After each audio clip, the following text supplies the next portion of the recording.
Well, hello everyone. It is Christine Marie Mason here with episode 110 of the Rose Woman podcast, where every episode I try to do a little something to expand our thinking, to create a little bit more freedom and liberation, cover science and spirituality. We cover psycho-emotional growth, we cover sexuality, plant medicines, all kinds of tools that we can use to live together better, to be happier, to be more free. So this is a solo episode, but as always, heavily backed by research. And I am talking about discipline, blissipline, and dogma. Basically, how do we find the sweet spot between discipline and dogma and explore a little bit of the positive and negative aspects of specificity and control on the one hand, and openness and acceptance and fluidity on the other. And before we get too deep into the topic, I'm going to, drop in and tell a few stories. Well, actually, the first story is actually two stories. It's the story I would call the story of two tents. Over the last week, I've been in two different environments of people sitting around in a tent together. The first one was a very traditional Native American teepee ceremony, and I'm going to describe that in full. And the next one was a gathering of friends in a dome-like environment. And it was very unstructured and fluid and had a very different feeling tone. So I want you to travel with me to Western California, almost to the ocean, midway down the coast, up in low-lying mountains near Santa Cruz, in a high plain where people have already prepared a flat surface and layered it with play sand so that it's a very sandy, firm base, very easy to erect a structure. And on that base, they've mapped out the exact dimensions of a circle with pinpoints on the four directions, east, west, north, and south. And then on the other side, over on the grassy area, are arranged poles in differing lengths with pointed tips that are carved and curved. They're laid out on the grass and numbered. A whole bunch of people arrive and they line up. The women are wearing long skirts and the men are covered in their shoulders, and it's very respectful dress. And a roadman, in this case an indigenous North American roadman, leads a blessing on the build, because even the erecting of the teepee is done in a very ceremonial way. And then there's this process of putting the teepee together, which is so deeply specific. I'll describe a little bit of it to you. So the first four beams are brought over and they're laid out on the floor at a right angle, on the ground at a right angle. And they're bound at the top, and they're bound in a very specific way so that when the group lifts the legs of the teepee up into the air, the legs of these four logs, they are pivoted out, like two are splayed to form the doorway, and the other two are pulled out like a tripod to create back legs. And then one by one, each of the subsequent teepee legs are brought in, and they're put up butt first, like two people carry them over. The butt goes in, it's braced, it's lodged up against the top, and then a person who is lashing them together kind of runs around and leaps around and takes the rope and binds the top even further. And it's quite a beautiful dance. There's like a pulling and a tightening and getting the friction just right and getting the tension just right and making it very, very stable. And what's beautiful is that the order in which the legs are put up is creating up at the top of the teepee structure a fan-like opening that almost looks like a peacock tail. It's like a bird's tail, and they're arranged in a beautiful geometry. It continues to go up. All the legs are put in, and then a final pole is prepared, and that contains the skin, the fabric that will wrap around and create the walls. And even that is done ingeniously. The wrapper, the last time it was used, was put back in a very specific way such that it could be rested middle on one of those poles, unrolled, anchored at the bottom and anchored at the top, and then hoisted and unfurled around the structure very explicitly and perfectly. Then when it gets around to the front, it's tugged tight and pinned in a very specific way. There's alternating pins that close the top of it, almost like a zipper, but not a zipper, kind of like differing tack pins. And those are done in a ceremonial way, alternating, in this case, men and women putting in each pin. And then the flaps, and then it's anchored to the ground. And then these 2 additional sticks come up, and they are longer than the rest, and they go into what's called the ears. And those are flexible to be able to allow for the flaps to be open wider or closed tighter, depending on how much smoke and air and water and everything else is meant to be going in and out of the structure. And then you notice that the structure itself is aimed directly at the east, so that when the roadman is later conducting the ceremony, as he gazes up into the night, he can always tell the time by the position of the stars, by the light, by the color in the sky, and the smoke is going up and out that way, and it's really going against the prevailing winds. So just ingenious. During this process, there was not a single moment where people weren't being bossed around. Everyone was being told exactly what to do. Don't step this way, walk around this way, walk clockwise, don't do that, don't step over the beam. It was ceremonial. And you can imagine that if you didn't have this kind of specificity and discipline in both the preparation and the setup, that a lot could go wrong. I mean, first, people could get hurt. But second, imagine you're a nomadic tribe and you're trying to put up a structure rather quickly. If you didn't have this level of detail, everything could collapse. Like, you could really end up with a lopsided or leaky structure or unsafe structure, or at the very least, you might end up having to do it all over again and waste time and waste energy, and you're doing it in the hot sun. So what a beautiful geometric process. There were several moments when my little magic eye was in total thrill. Like, even before the skin went on, the shadows that the frame cast onto the ground looked like mystical, old hieroglyphs. They were so beautiful. Then I realized they were a clock. They're 12 legs. So it looks like the dial of a clock in some way, like a sundial. Then after that, pillows are arranged on the inside of the teepee and people get ready to do the ceremony. There were so many details. This is an all-night sit. So you go in around 7 o'clock or 8 o'clock in the evening, and you sit up, preferably on your knees, the entire night until maybe 10 or 11 the next morning. And it's a Native American church ceremony. So for me, this was my first time participating. I went as the guest of a friend of mine who is a chief, who was having the ceremony conducted on his behalf as a blessing for him. And so I learned so much during the process. They use a substance, it's peyoteism in the Apache and Dini traditions. And peyote is a cactus. It's a cactus that contains a psychedelic substance, and you ingest it orally. It's either a powder or raw peyote buttons or a tea that is served periodically throughout the night, again, in very ritual format. And other things that happen during the ritual include many, many, many prayers, many ongoing chants, and the beating of a ritual drum. And this ritual drum I want to also tell you about. It's so-called a water drum, and I fell in love with it. Like, it's a metal container that's filled with water, and then the skin is wrapped over the top, and it stays wet the whole night. And the pacing of the beat of the drumstick on the skin is very fast, like that, very intense and very clear and constant. And then with that, the drummer is playing the drum, and that's considered a particular role of service. Then a staff is passed around and a rattle for various people to lead chant, like to sing their prayers, to sing these chants. And so the tempo of the entire evening is set by this sitting up and this discipline and the playing of this drum and this chanting. And then once in the middle of the night, a water bucket is passed around so people can hydrate. And again, near morning, a water bucket is passed around.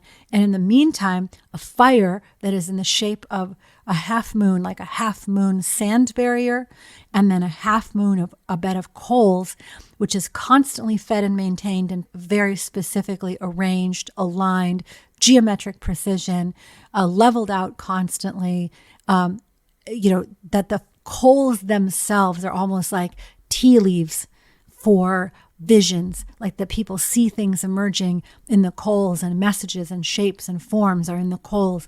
And the fire is kept all night going in a certain way. And it is also, like the colors change. The fire turns green, it turns purple. People see things in the fire, and the smoke produces visions like spirits, and it'll go through little tornado turns, and the room will pulse over the course of the night with different movements of people getting what they call getting well, like having a vomit response or a heaving response or something like that, and purging old things in their lives or in their spirit. There's all kinds of things that are happening with the elders doing, working with feathers and clearing out spirits and giving teachings. And it's so potent. And I want to say that so much mystery and beauty happened in this space, and I'm incredibly grateful to be included. And then the second thing I was noticing that for me, it really involved, like I was a guest and I didn't know the protocols. And many of the people who were there were advanced and regular participants and practitioners. Maybe two of us or three of us were true guests. And the level of you're doing it wrong for all these kind of small incursions, your cup's in the wrong place, your sage stick is turned the wrong way. And it wasn't met with like an invitation to do it right. It was met with like, oh my God, you're messing up the ceremony. And so for me, the anxiety that came with potentially doing it wrong or offending my host, or not being able to sit on my knees all night, or I had to leave the tent at one point to urinate during the break. And, it was clear that real discipline practitioners would stay all night and they would never need to relieve themselves in the 16 hours that we were there. So I have all of this secondary medicine that's coming my way around examining my relationship to doing it wrong, to shame, to authority. So I want to put that on a bookmark and come back to it later. The second tent experience was being invited by my friend Stephanie, who's really a magical photographer and artist, to visit a dome that she was familiar with a bunch of other people, and to play with sound in that dome. And again, people had a little gathering together. They did a blessing. They called in the directions. Everybody sat at the edge of the tent. But this one was very different. People took turns getting up and offering their gifts and their prayers and their exercises, and then it went around the circle, and people introduced themselves and what they were passionate about and what their strengths were, and it turned into like a sense of really deep intimacy. There was absolutely no structure other than a little bit of guidance from Stephanie as the MC. It was very emergent, and yet it was also incredibly potent. And for me, in my story of belonging, like how we're related, it became a very important contrast to what I experienced in this more formal ceremonial container. So I started to think about the question of precision and like how much I love precision. Like, if you've been listening to the show for a while, that I've been practicing yoga for many, many years, like 23 years now, I think, and teaching for 20. And so when I was taught yoga, initially, the teachers that I had really taught me to bring fire and make demands on my body, to force my body. And I was already kind of entrained in the cultural idea that you have to dominate your body, and as a woman, you have to make it look a certain way, and that I had to be perfect to be accepted. And so that first wave of yoga gave me structure and a pathway to be perfect. Like, how could I be perfect? And what I found is that I was bringing the same sort of dominance lens to my yoga practice as I was to my life, not allowing, not emerging. And then I met my teacher, Mark Whitwell, who I've talked about. I have one episode sort of reintroducing myself that I tell the story of how I met Mark, and I would love it if you would listen to that if you're at all curious about him.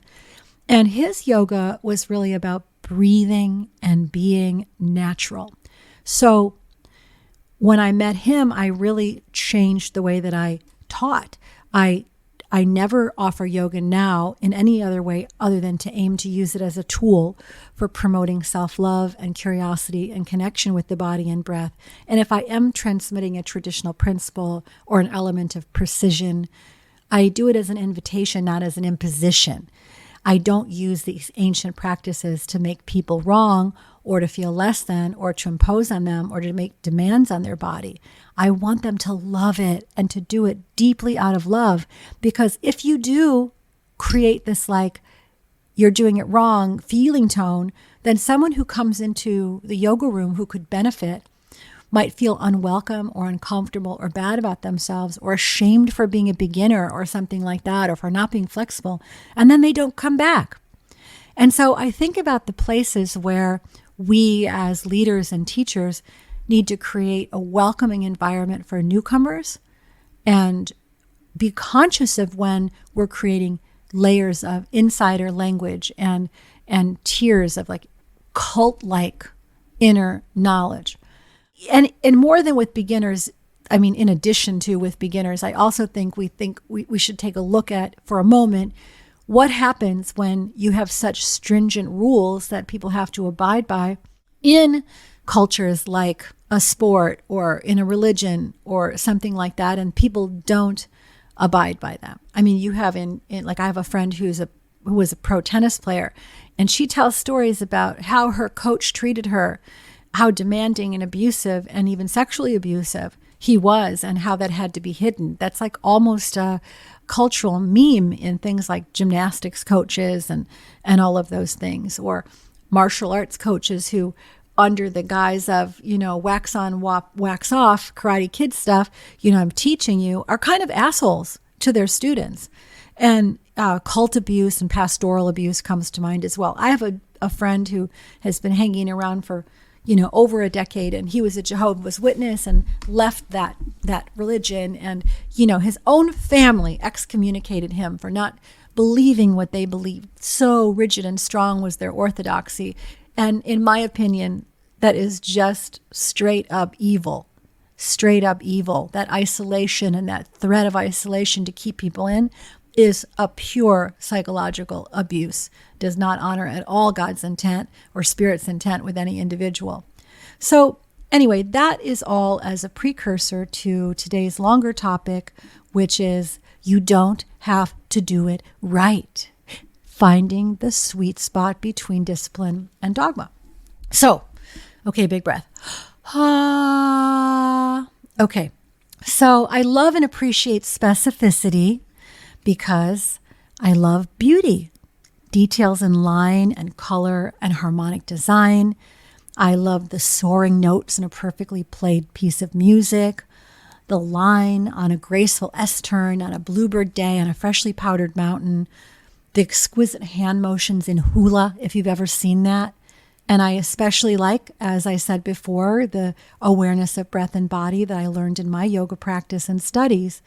There is beauty in discipline, and it can lift us to higher expressions of human potential in many spheres, like that coach that does say again, again, again, and suddenly we can never do more than we believe possible. That's amazing.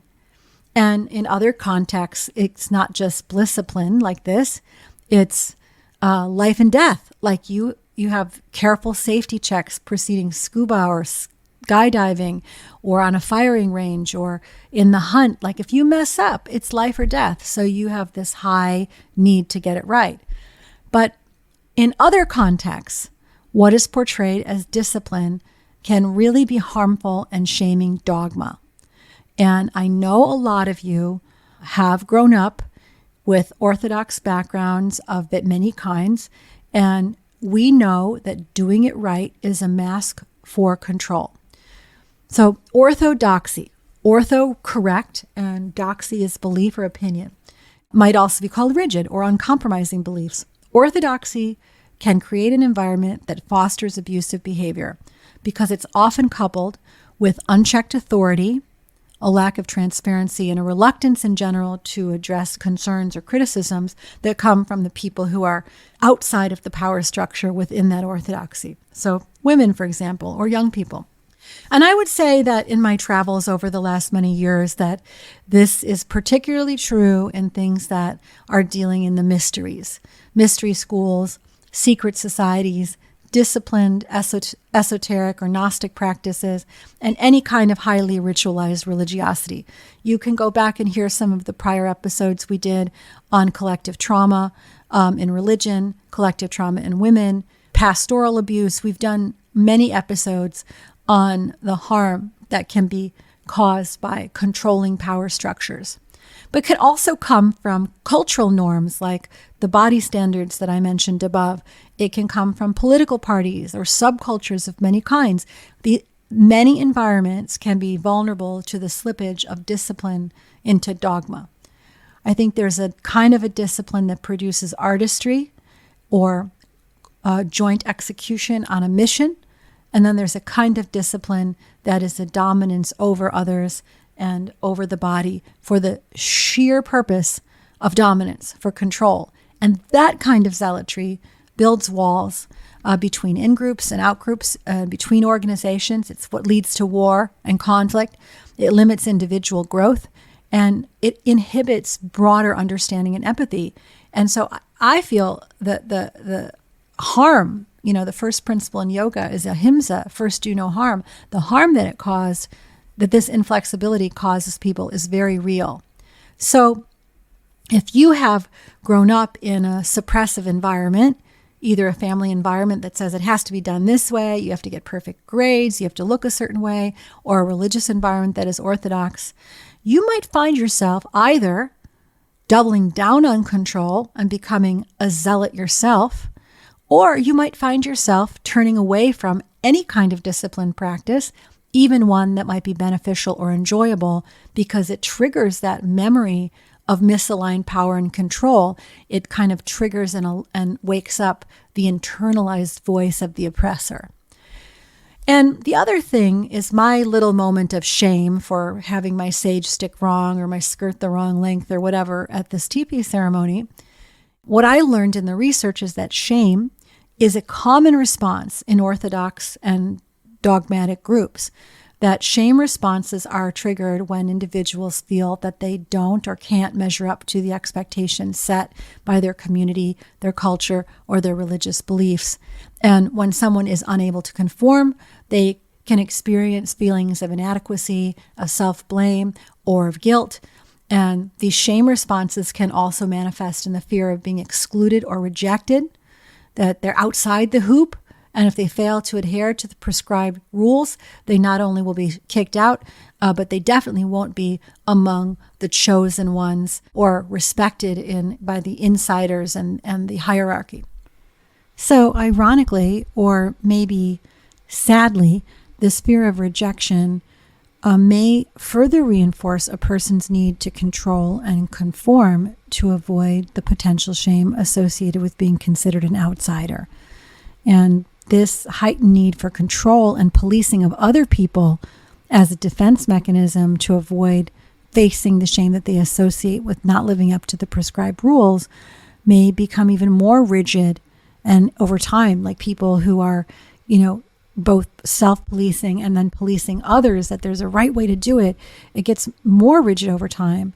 And they attempt to maintain this sense of their own worthiness by adhering very strictly to the established norms. And that's how you get zealots and people who forget to be empathic with others in their imperfection, because they're not empathic with themselves in their imperfection.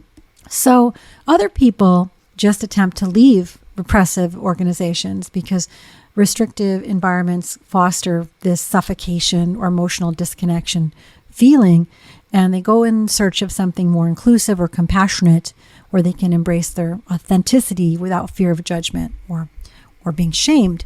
So if practices that are happening in the culture that they were with no longer serve their well-being, they go somewhere else. I had this experience once where I had a friend who was 17 years with the same guru and like served him loyally. And then one day the guy just was yelling at him for something that was wholly unnecessary and not emotionally mature. And my friend just made an instant decision. He was like, you know what?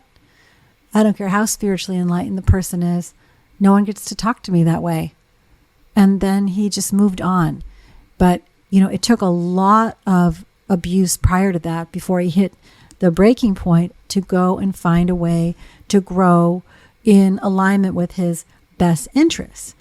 And even after that, leaving certain environments, communities, or belief systems, because we have taken in the voices of the orthodoxy for so long, we often have kind of internalized the oppressor. That's actually a term of art, the internal oppressor. So unwinding the internalized oppressor, the voices that live inside of our heads, the ideas that have been planted there that we've learned, can take a very long time.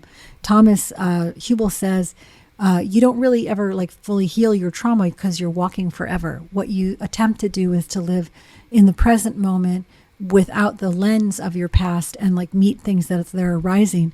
So, taking off the filters of the prior programming can be a long process or a careful process. I mean, Grace would say it can be an instantaneous process, but it can also be a careful and longer arc process. So, I mean, you have to also, going with our core principles that we talk about, that most deviant or not, what seem to be non-helpful behaviors had their original origin in intelligent adaptation. So we do have to take a moment to inquire as to what's the draw. Like, because this dogmatism is a pervasive tendency in human culture, it has to be an intelligent adaptation in some way. And we know that psychosocial research knows that excessive control is often a defense mechanism against an inner chaos or an abusive environment, that it's a defense against feeling chaotic. It can be a way of numbing. So you basically have a situation where you discipline yourself to not feel. You have these rules so that you don't have to feel, that you can. It's a kind of a way of creating safety. So what I would say is that we go back to the intention behind the use of knowledge and practices. I have one other story that I feel compelled to tell here. I might have told this before. I don't know, 110 episodes. Sometimes it's hard to remember what stories I have told before. So, but I'll try. So I was raised in the Catholic Church, and after leaving and finding yoga and all kinds of things, I was invited back to give the eulogy for my great aunt Ethel's funeral. And I went in to give the eulogy, and I saw this formal high mass through a totally different lens. That, when people are kneeling, I knew from yoga and leaning back and opening the heart and in a prayer position that you're actually creating a somatic response of receptivity and surrender. So that's what the kneeling was about, all that standing and kneeling in the pews. When the priest is doing incantations, that's what chant is about. It creates a certain vibration in the body, and the music and the tonality and the repetition creates a calming effect in the nervous system. And that's what they were doing with that. And they were swinging incense, and they also do that like cleansing and saging in many other spiritual practices. And I could suddenly see the mystical and esoteric practices that the priests were doing had meaning. It wasn't just mumbo jumbo. And they were probably experiencing something very profound. But for us in the pews, it was like just a bunch of ritual stuff that we didn't understand and wasn't having that same kind of effect. We weren't brought into the inner circle. And without being in the inner circle, it's like a performative show. So I want to say that these detailed rituals on some level, like as a anthropological tourist, are very beautiful and elegant. And even as a participant, they can be very beautiful and invite a state change. I mean, I write on that in Reverence, how daily rituals can really add meaning to our lives.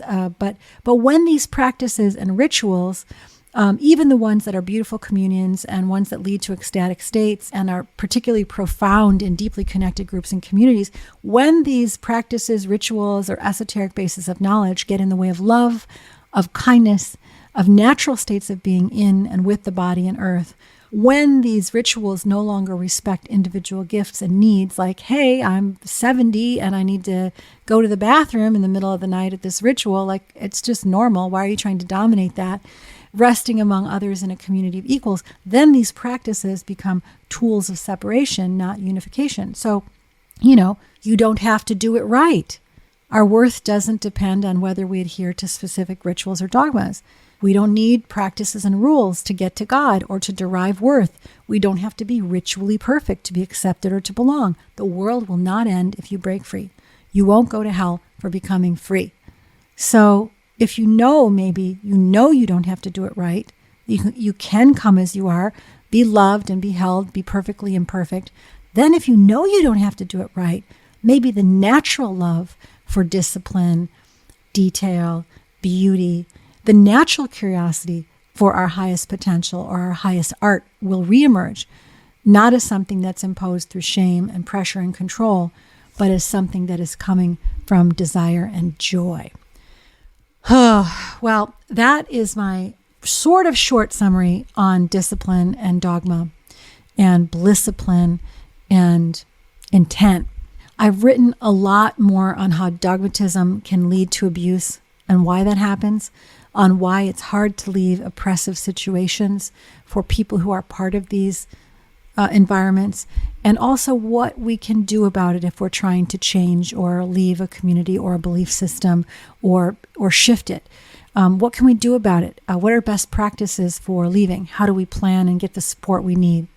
You can find that at my personal website, xtinem.com or christinemariemason.com, which redirects there. Or you can find it at rosewoman.com in the archives. I'll put those links in the show notes also.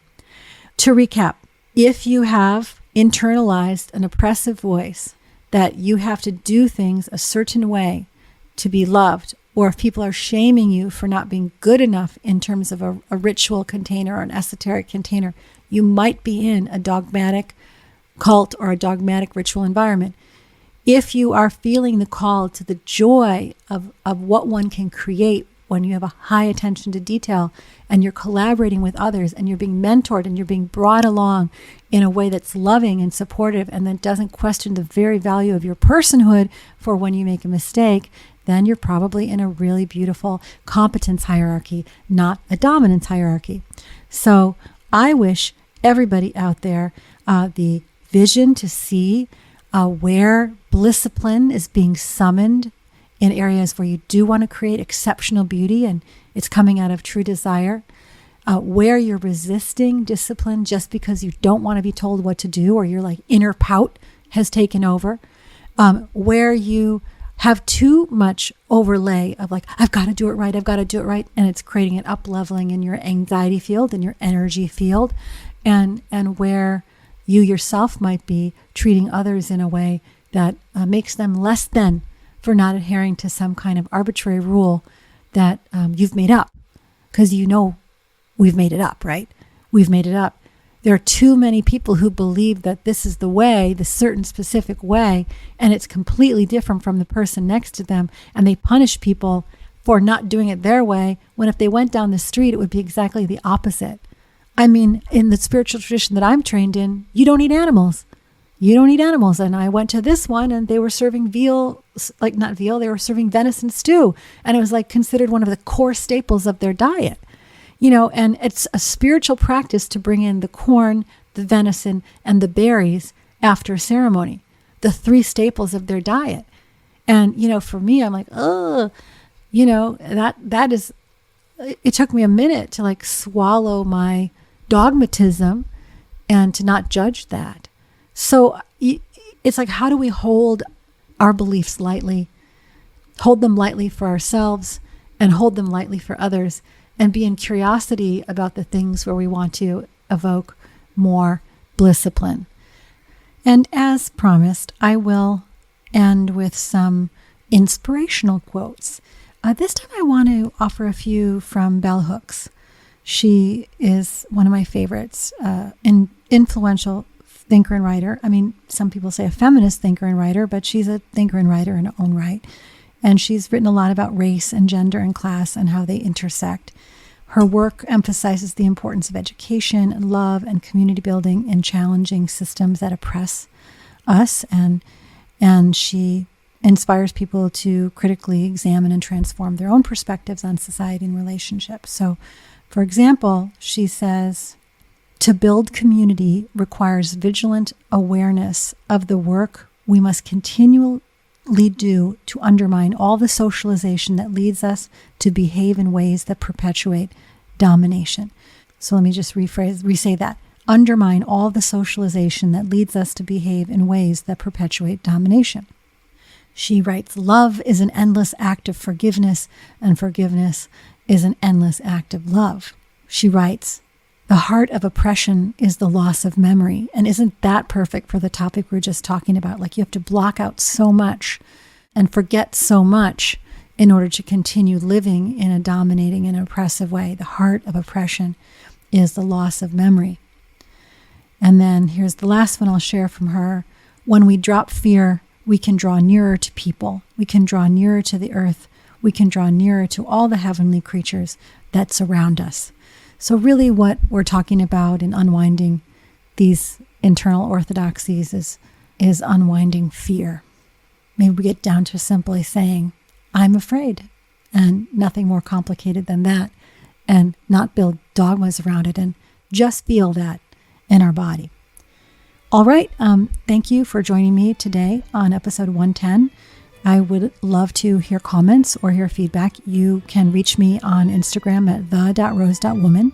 You can always write to me, Christine@rosewoman.com. And I read everything. I appreciate your reviews so much, and your taking episodes that you like and sharing them with people directly in a text message or something like that. And of course, sharing them socially. Sometimes, I write books, I write articles, I formulate products, I do the pod. I'm putting a lot out there, and it feels really great to be in dialogue with other people who care about these topics. So definitely reach out and touch me, babe. Come on, touch me, babe. Okay. All love in everything you do.